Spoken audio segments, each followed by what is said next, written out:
ప్రధాని అధ్యక్షతన అత్యున్నత స్థాయి సమావేశం. రక్షణ మంత్రి సహా సైనికాధిపతుల హాజరు. నేడు 10th ఫలితాలను విడుదల చేయనున్న సీఎం రేవంత్. ఈసారి జీపీఏ విధానం తొలగింపు, సబ్జెక్టుల వారీగా మార్కుల గ్రేడ్లు. ఈ ఏడాది కరెంట్ ఛార్జీల పెంపు లేదని ప్రకటించిన ఈఆర్సీ చైర్మన్. ఆర్థిక లోటును రాయితీగా ఇస్తామని ప్రకటించిన రాష్ట్ర ప్రభుత్వం.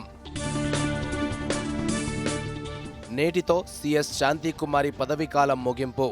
కొత్త సీఎస్గా బాధ్యతలు స్వీకరించనున్న రామకృష్ణారావు. సింహాచలంలోని అప్పన్న చందనోత్సవంలో అపశృతి. గోడకూలి 8 మంది భక్తులు మృతి. ఘటనాస్థలంలో కొనసాగుతున్న సహాయక చర్యలు. ఐపీఎల్లో ఢిల్లీ క్యాపిటల్స్పై కోల్కతా విజయం. ప్లే ఆఫ్స్ ఆశలను సజీవంగా ఉంచుకున్న రహానే జట్టు.